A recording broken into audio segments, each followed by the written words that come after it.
Hello everyone, I am Arpita. Welcome to room to geography. तो आज हम डिस्कस करेंगे about man and biosphere programme, जो MAB इस नाम से जाना जाता है। तो चलिए शुरू करते हैं आज का topic. At first about MAB। MAB मतलब man and biosphere. The man and biosphere programme launched in 1971। तो ये मैन एंड बायोस्फीयर जो प्रोग्राम है ये लॉन्च हुआ था कब? 1971 में। तो ये कब लॉन्च हुआ था? 1971 में। The MAB programme is an intergovernmental scientific programme that aim to establish a scientific basis for enhancing the relationship between people and their environment। तो MAB प्रोग्राम क्या है? ये मेनली एक इंटर गवर्नमेंटल साइंटिफिक प्रोग्राम है, मतलब government के अंदर ही एक साइंटिफिक प्रोग्राम जिसका एम क्या है? स्टैब्लिश करना scientific basis and the relationship between people and their environment. Scientific basis for enhancing मतलब पीपल एंड एनवायरमेंट, ये दोनों चीज के अंदर रिलेशनशिप इम्प्रूव करना ही इसका मेन काम है। रिलेशनशिप बनाना, रिलेशनशिप एनहेंस करना, इम्प्रूव करना, यही है मेन काम मैन एंड बायोस्फीयर प्रोग्राम का। तो man and biosphere programme launch हुआ था कब? 1971 में। एंड ये मेनली एक इंटर गवर्नमेंटल साइंटिफिक प्रोग्राम है। ये ऑब्वियसली एक साइंटिफिक प्रोग्राम है एंड साइंटिफिक वे में ही ये जो पीपल एंड एनवायरमेंट, इन दोनों के बीच में रिलेशन इम्प्रूव करता है, इनहेंस करता है एंड एस्टैब्लिश करता है। यही है मेन एम ये मैन एंड बायोस्फीयर प्रोग्राम का। मतलब पीपल एंड एनवायरमेंट, इन दोनों के बीच में रिलेशन बनाना, यही मेन काम है इसका। It combines the natural and social science with a view to improving human livelihood and safeguarding natural and managed ecosystem। तो ये क्या करता है? Combine the natural and social science. तो नेचुरल साइंस जो है एंड सोशल साइंस जो है, इन दोनों को कॉम्बाइन करता है with a view to improving human livelihood. And उनके साथ साथ ह्यूमन जो लाइफ है, ह्यूमन लाइवलीहुड जो है उनका वो भी इम्प्रूव करता है। And safeguarding natural and managed ecosystem. तो नेचुरल इकोसिस्टम जो है, मैनेज्ड इकोसिस्टम जो है, उनको भी सेव करता है। ये सारे काम ये करता है। तो ये मेनली नेचुरल जो साइंस है एंड सोशल जो साइंस है, इन दोनों को कंबाइन करता है। एंड ह्यूमन लाइवलीहुड, ह्यूमन मतलब लोगों का लाइफ वगैरह, ये सब इम्प्रूव होता है, इम्प्रूव करता है ये। एंड नेचुरल एंड मैनेज जो इकोसिस्टम होता है, नेचुरल एनवायरनमेंट, ये सब जो है इनको सेव करता है। Promote innovative approaches to economic development that are socially and culturally appropriate and environmentally sustainable। and ये क्या promote करता है? innovative approaches।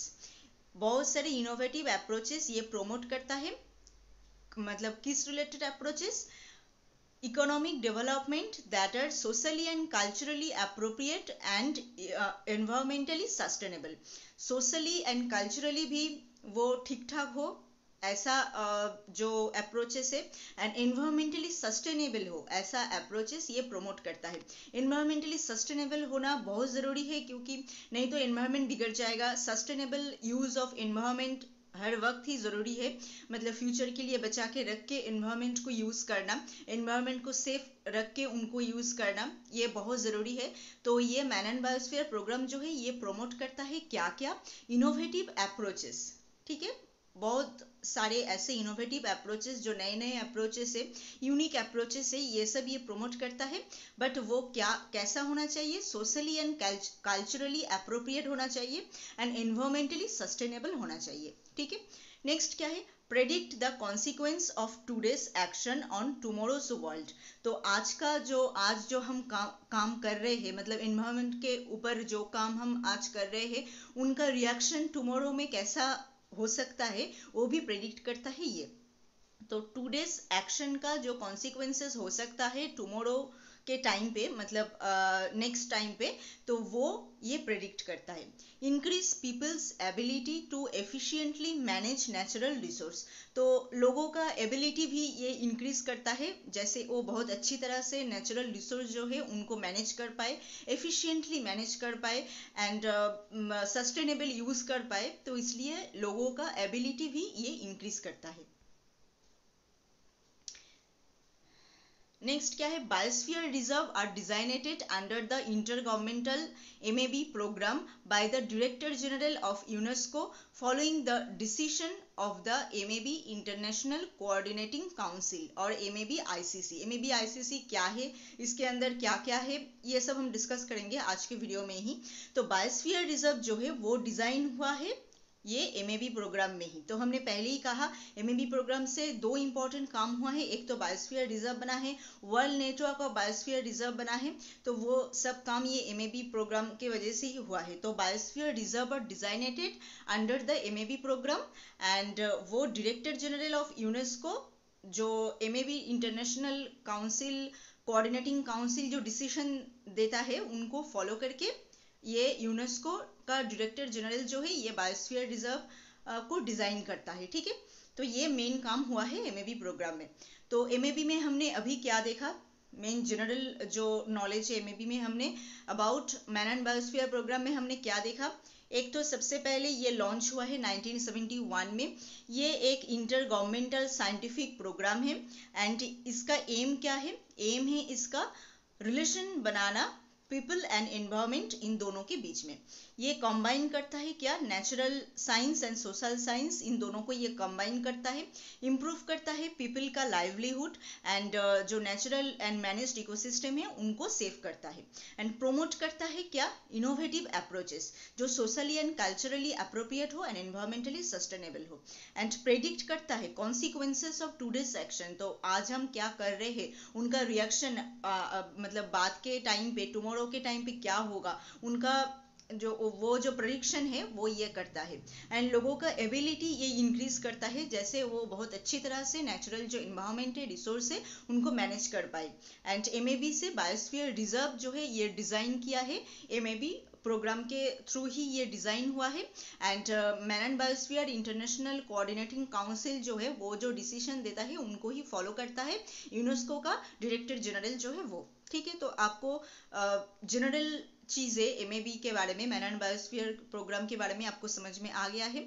नेक्स्ट पॉइंट देखते हैं क्या है, by focusing on sites internationally recognised with in the world network of biosphere reserve the man and biosphere programme strives to, क्या क्या स्ट्राइव किया है।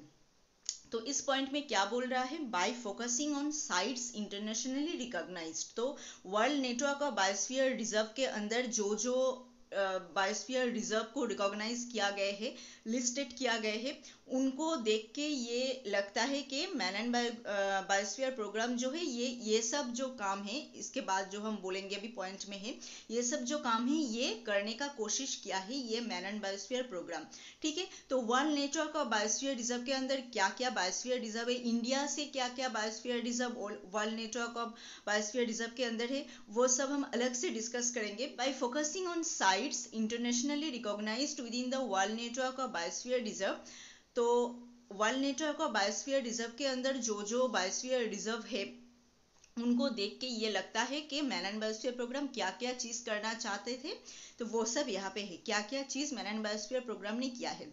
Identify and assess the changes in the biosphere resulting from human and natural activities, तो human activities, natural activities, इन सब के वजह से जो चेंजेस हुआ है बायोस्फीयर के अंदर, ठीक है, वो सब आइडेंटिफाई करना, एसेस करना, ये सब काम ये किया है।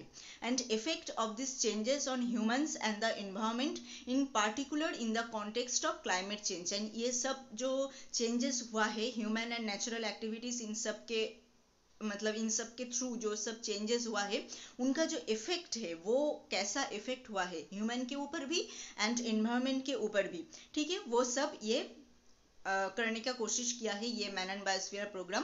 क्लाइमेट चेंज तो हो रहा है, ऐसे क्लाइमेट चेंजेस के कॉन्टेक्स्ट में ही ये जो ह्यूमन एंड नेचुरल एक्टिविटीज की वजह से जो सब चेंजेस हुआ है बायोस्फीयर में, एनवायरनमेंट में, एंड उनका इफेक्ट क्या क्या हुआ है ह्यूमन लाइफ में, एनवायरनमेंट में, वो सब ये करने का कोशिश किया है, मतलब सॉल्व करने का कोशिश किया है एंड आइडेंटिफाई करना, एसेस करना, ये सब काम ये मैन एंड बायोस्फीयर प्रोग्राम ने किया है। नेक्स्ट क्या है, study and compare the dynamic inter relationship between natural and near natural ecosystem, तो स्टडी करना, कंपेयर करना बिटवीन क्या, natural and near natural ecosystem, and socio economic process losses of biological and cultural diversity and the consequences that impact on ecosystem and human well-being। तो ये क्या किया है, और एक जो स्टडी किया है, कंपेयर किया है, कौन कौन सी चीज के ऊपर ये स्टडी किया है एंड कंपेयर किया है, नेचुरल नियर नेचुरल इकोसिस्टम, इन दोनों के बीच में कंपेयर करना, सोशियो इकोनॉमिक प्रोसेस के बारे में स्टडी करना, losses of biological and cultural diversity कितना लॉस हुआ है वो स्टडी करना, एंड उनका कॉन्सिक्वेंसेस और इम्पैक्ट जो है ह्यूमन लाइफ में एंड इकोसिस्टम के ऊपर कैसा हुआ है वो सब करना, ये सब इस प्रोग्राम के अंदर है। Ensure basic human welfare and a livable environment in the context of rapid urbanization and energy consumption as drivers of environmental changes। तो क्या किया, ये इंश्योर करने का कोशिश किया है, ये human welfare and liveable environment, मतलब एक ऐसा एनवायरनमेंट जहाँ पे ह्यूमन रह सके, ऐसा एक एनवायरनमेंट ये देने का कोशिश किया है ये मैन एंड बायोस्फीयर प्रोग्राम, जहाँ पे बहुत मतलब आजकल क्या हो रहा है, रैपिड अर्बनाइजेशन हो रहा है, मतलब बहुत अर्बनाइजेशन हो रहा है बहुत सारे एरिया में, उनकी वजह से एनवायरनमेंट बिगड़ रहा है, पोल्यूशन हो रहा है, इन सब चीज के आधार पे मतलब ये सब चीज देख के भी एक ऐसा लाइवलीहुड एनवायरनमेंट पीपल को देने के लिए देने का कोशिश ये मैन एंड बायोस्फीयर प्रोग्राम जो है ये किया है, ठीक है। promote the exchange and transfer of knowledge on environmental problem, तो environmental problem के ऊपर knowledge वगैरह ये सब ट्रांसफर करना, ये काम ये किया है। Solution and to foster environmental education for sustainable development, and environmental education देना, सस्टेनेबल डेवलपमेंट के ऊपर सॉल्यूशन करना, ये सब जो एनवायरमेंटल प्रॉब्लम ये देखा है यहाँ पे आइडेंटिफाई किया है, उन सबको सॉल्यूशन निकलना उनका, एंड एनवायरमेंटल एजुकेशन प्रोवाइड करना सस्टेनेबल डेवलपमेंट के ऊपर मेनली, तो ये सब काम करने का कोशिश किया है ये मैन एंड बायोस्फीयर प्रोग्राम। तो सभी जो वर्ल्ड नेटवर्क में जो बायोस्फीयर रिजर्व है उन सबको देख के ये लगता है मैन एंड बायोस्फीयर प्रोग्राम का मेन मोटिव है ये, मतलब ये सब काम करना। तो यहाँ पे मेनली क्या क्या है, एक तो है आइडेंटिफाई करना एंड एसेस करना द चेंजेस जो हुआ है ह्यूमन एंड नेचुरल एक्टिविटीज की वजह से, उनको आइडेंटिफाई करना एंड एसेस करना, एंड इन सब चेंजेस का इफेक्ट क्या हो सकता है पीपल के लाइफ पे एंड एनवायरनमेंट के ऊपर, वो भी करना, ये इसका काम है, मतलब ये करने का कोशिश किया है एंड स्टडी किया है एंड कंपेयर किया है कौन कौन सी चीज के ऊपर, जो नेचुरल एंड नियर नेचुरल जो इकोसिस्टम है ये सब के बीच में कंपेयर किया है, ये losses of biological cultural diversity in सब के ऊपर स्टडी किया है, एंड इनका कॉन्सिक्वेंसेस ह्यूमन लाइफ पे क्या हो सकता है वो सब ये स्टडी किया है, एंड ये सभी लोगों को एक ऐसा इन्वायरमेंट देने का मतलब प्लान किया है कि जैसे वो बहुत अच्छा एक लिवेबल एनवायरनमेंट हो, मतलब लोग रह पाए ऐसा एक एनवायरनमेंट हो, ये देने का इंश्योरेंस ये लिया है, एंड प्रमोट किया है क्या क्या, नॉलेज ऑफ एनवायरमेंटल प्रॉब्लम जो है उनको आइडेंटिफाई करना, उनका सॉल्यूशन करना, एंड एनवायरमेंटल एजुकेशन देना फॉर सस्टेनेबल डेवलपमेंट, इन सब काम ये सब काम करने का कोशिश ये मैन एंड बायोस्फीयर प्रोग्राम ने किया है।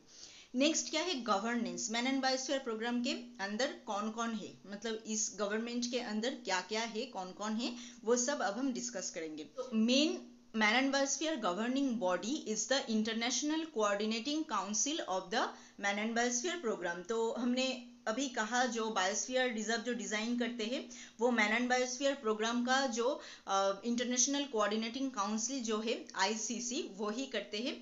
तो मैन एंड बायोस्फीयर प्रोग्राम का मेन जो गवर्निंग बॉडी है वो है ये MAB-ICC, मतलब man and biosphere international coordinating council, ये है मेन गवर्निंग बॉडी इसका। It consist of 34 member states elected by UNESCO's biennial general conference. तो यूनेस्को के जनरल कॉन्फ्रेंस में होता है ये इलेक्शन वगैरह, एंड उनके थ्रू 34 मेंबर के द्वारा ये कॉन्सिस्ट हुआ है, ये जो इंटरनेशनल कोऑर्डिनेटिंग काउंसिल है 34 मेंबर के द्वारा ये कॉन्सिस्ट हुआ है, बना है। In between meetings, the authority of the MAB-ICC is delegated to its bureau, whose members are nominated from each of UNESCO's geopolitical region. तो बायोस्फीयर प्रोग्राम का जो ब्यूरो है उनका जो मेंबर है वो नॉमिनेट होता है यूनेस्को जियोपॉलिटिकल रीजन के द्वारा, ठीक है। To advisory bodies provide guidance in the implementation of the man and biosphere programme.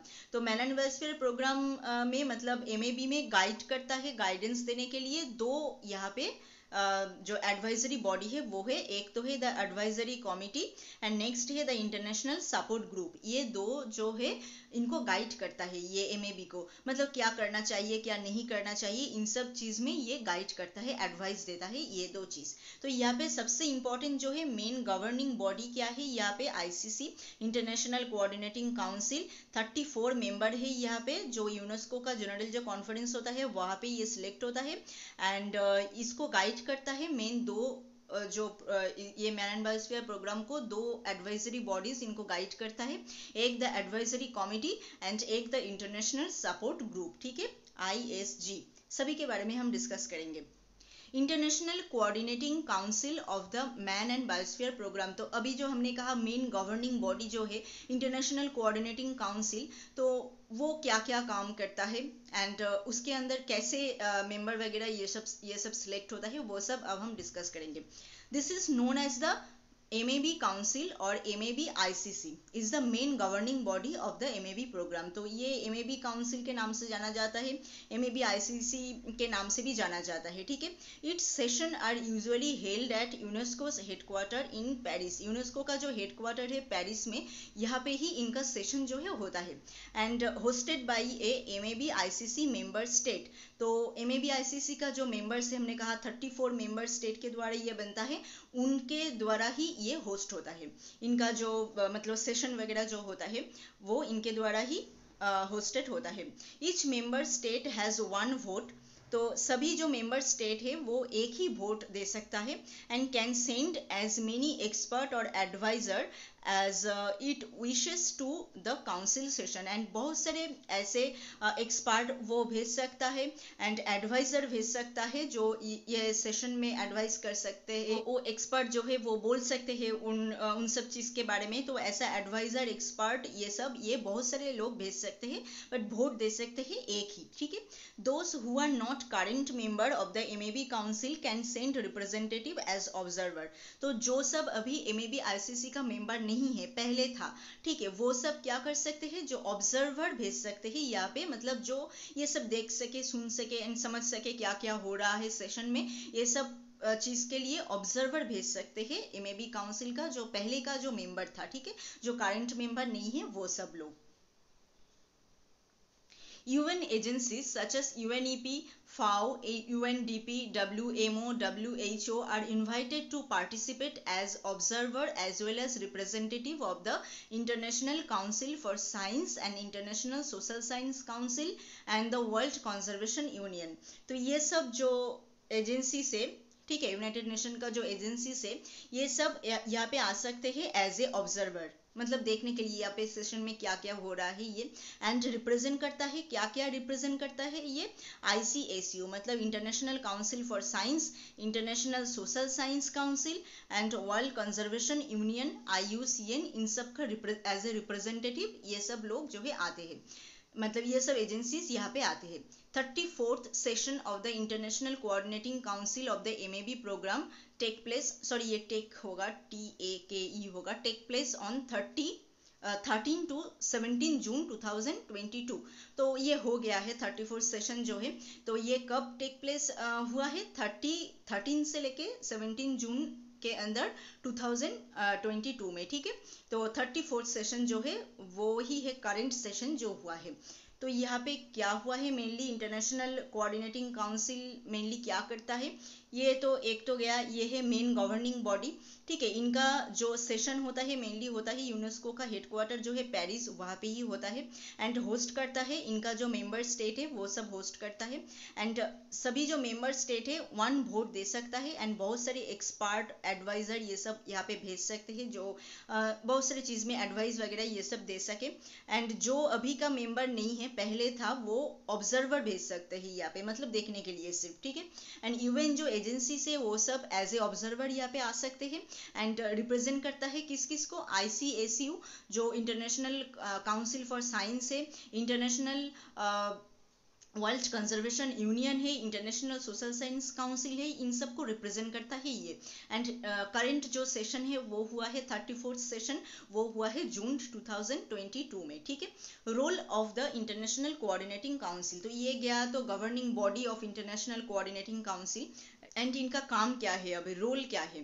34 member state compose the MAB-ICC। हमने कहा 34 मेंबर ने ये बनाया है। The member of MAB bureau are elected by the member of the MAB council. तो MAB bureau जो है उनमें वो कैसे बनता है, composed of a chairman and 5 vice chairman. तो यहाँ पे एक चेयरमैन होता है MAB ब्यूरो में एंड 5 वाइस चेयरमैन होता है। एंड ये बनाता है क्या, मतलब कौन, MAB काउंसिल जो है वो इलेक्ट करता है एंड मेंबर को, एंड उनके वजह से ही ये MAB ब्यूरो जो है बनता है। तो MAB ब्यूरो का जो मेंबर है वो इलेक्टेड होता है MAB काउंसिल के द्वारा। एंड MAB ब्यूरो में क्या क्या, मतलब कौन कौन रहता है, एक चेयरमैन रहता है एंड 5 वाइस चेयरमैन रहता है। नेक्स्ट क्या है, international advisory committee for biosphere reserve. तो हमने कहा इनको एडवाइस देने के लिए 2 कमेटी होता है, एक है इंटरनेशनल एडवाइजरी कमेटी, एक है इंटरनेशनल सपोर्ट ग्रुप। ठीक है, तो पहले हम डिस्कस करेंगे international advisory committee for biosphere reserve. ये क्या क्या काम करता है। Provide scientific and technical advice to the director general of UNESCO and the MAB-ICC regarding the world network of biosphere reserve. तो ये क्या करता है, mainly scientific and technical advice देता है। किसको देता है, director general of UNESCO and MAB-ICC को, मतलब MAB इंटरनेशनल कोऑर्डिनेटिंग काउंसिल, इनको देता है टेक्निकल एंड साइंटिफिक एडवाइस। मतलब किसके ऊपर देता है, world network of biosphere reserve, इनके ऊपर टेक्निकल एडवाइस, साइंटिफिक एडवाइस, ये सब ये देता है यूनेस्को का डायरेक्टर जनरल एंड MAB-ICC, इन दोनों को। ठीक है, advisory committee advises them on, किस किस चीज के ऊपर देता है, एक तो है scientific and technical matter concerning the nomination of new biosphere. मतलब कोई अगर न्यू बायोस्फीयर जो है वो मतलब नॉमिनेटेड होता है as a world network of biosphere reserve, तो उनको वर्ल्ड नेटवर्क ऑफ बायोस्फीयर के रिजर्व लेना है कि नहीं, मतलब लिस्ट, उनके लिस्ट में उनको ऐड करना है कि नहीं, इसके ऊपर साइंटिफिक एंड टेक्निकल मैटर्स के ऊपर ये सब जो है एडवाइस देता है।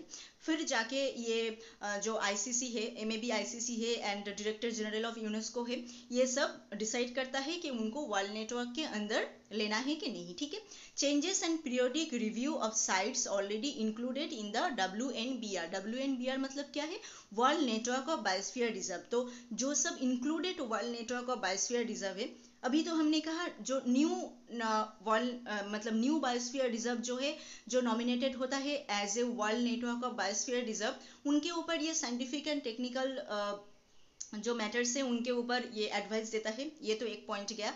एंड जो included world network of biosphere reserve है, उनके अंदर क्या क्या चेंजेस हो रहा है, पीरियोडिक रिव्यू ठीक ठाक हो रहा है कि नहीं, मतलब कुछ साल बाद उनके ऊपर रिव्यू होता है कि उनके अंदर सब ठीक ठाक चल रहा है कि नहीं, तो ये सब काम करता है ये advisory committee. The development, operation and monitoring of the WNBR। तो world network of biosphere reserve का डेवलपमेंट, ऑपरेशन एंड उनको मॉनिटर करना, क्या क्या चीज उनके अंदर हो रहा है, तो ये सब काम करता है ये एडवाइजरी कमेटी।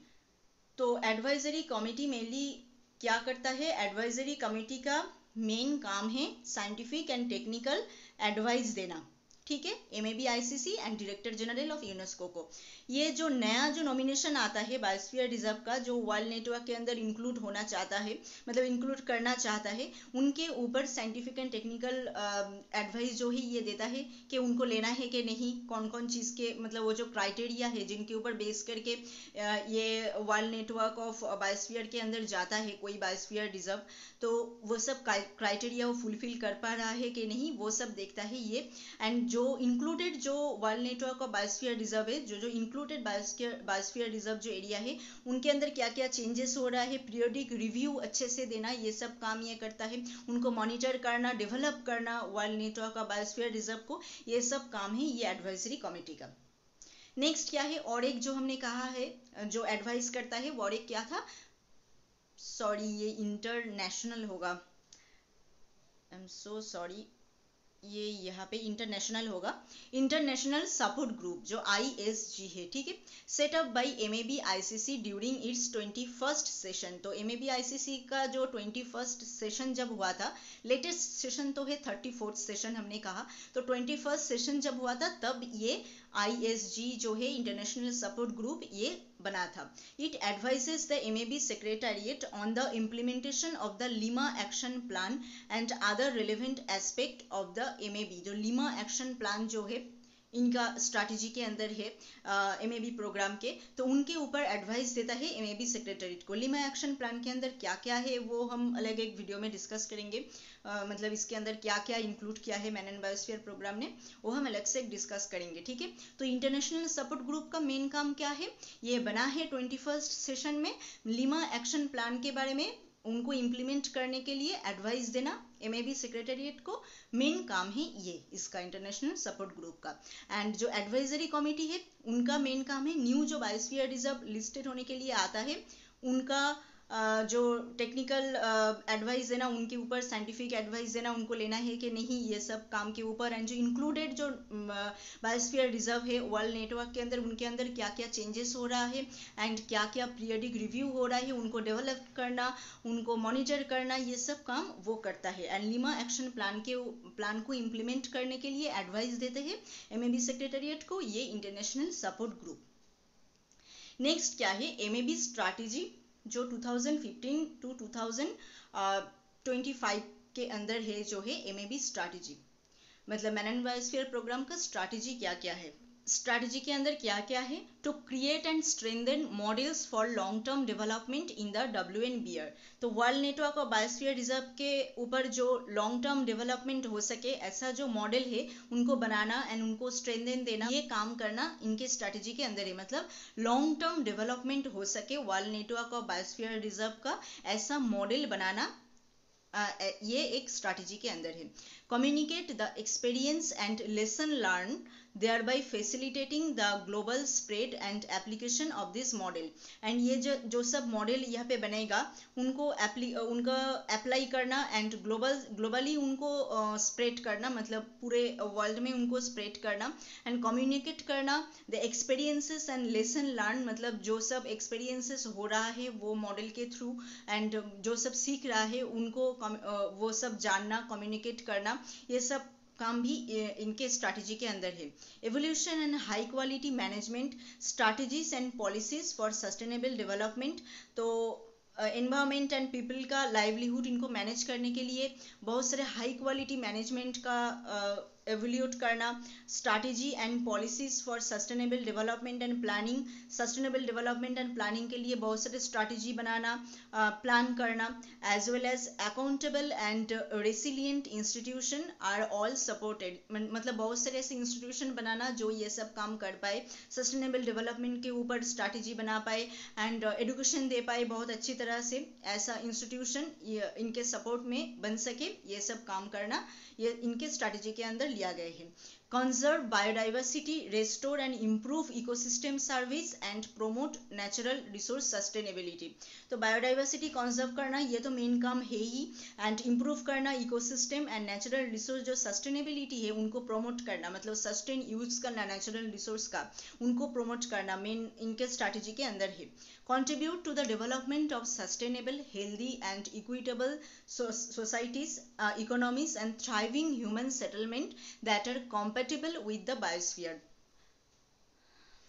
तो contribute to the development, तो ये सब काम के डेवलपमेंट के ऊपर कंट्रीब्यूट करना, पैसे देना, for sustainable, healthy and equitable societies, मतलब हेल्दी एंड अच्छा सोसाइटी बनाना, सस्टेनेबल सोसाइटी बनाना and human settlement that are compatible with their biosphere. तो वो सब जो बायोस्फीयर के अंदर रहता है वो उनके साथ मतलब कंफर्टेबल हो, ये सब करना ये इनके स्ट्रैटेजी के अंदर लिया गया है।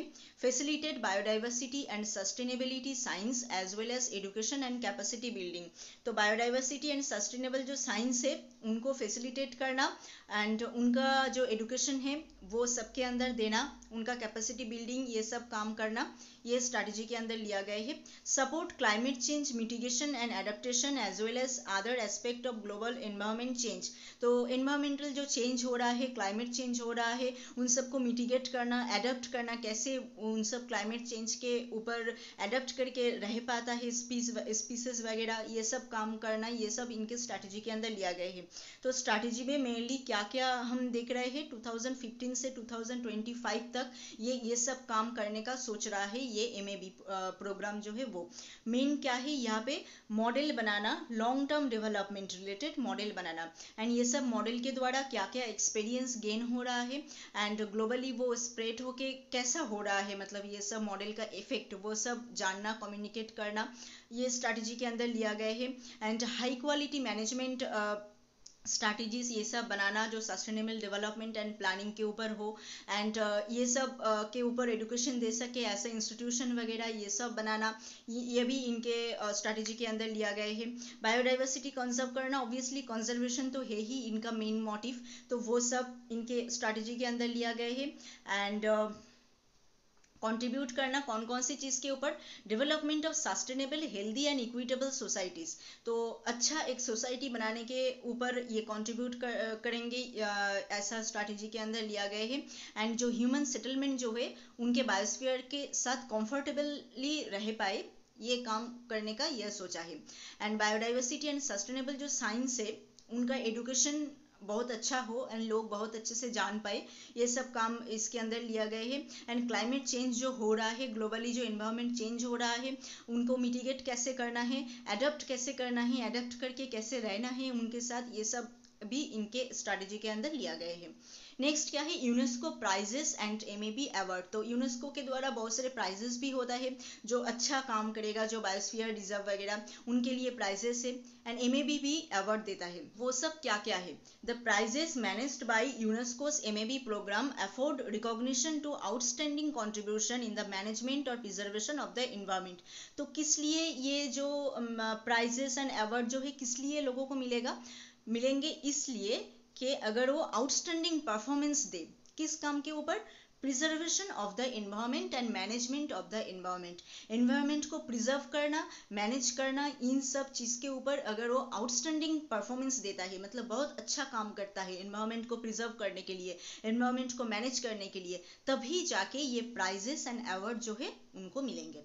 The following UNESCO's prizes are managed by the MAB secretariat, तो ये जो प्राइजेस है ये MAB सेक्रेटेरिएट के द्वारा मैनेज होता है। क्या क्या है, UNESCO Sultan Qaboos prize for environmental conservation, environmental conservation के ऊपर ये प्राइज मिलता है। MAB यंग साइंटिस्ट अवार्ड ये एक है। माइकल बैटिस से award for biosphere reserve management, biosphere reserve management के ऊपर ये MBA ये अवार्ड जो है ये होता है। तो ये सारे award and prizes UNESCO and MAB देता है, किस काम के लिए, एनवायरमेंट को प्रिजर्व करने में अगर बहुत आउटस्टैंडिंग परफॉर्मेंस देता है कोई बायोस्फीयर रिजर्व, कोई एनवायरमेंटल सोसाइटी, कोई लोग, तो तभी जाके उसको ये प्राइजेस एंड अवार्ड मिलता है। तो MAB के अंदर जो चीज़ था हमने आज डिस्कस कर दिया है, आई थिंक आपको समझ में आ गया है। सबसे पहले MAB का मेन मोटिव क्या है, नेचर एंड पीपल, इन दोनों के बीच में अच्छे से रिलेशन बनाना, ये है सबसे मेन मोटिव इसका।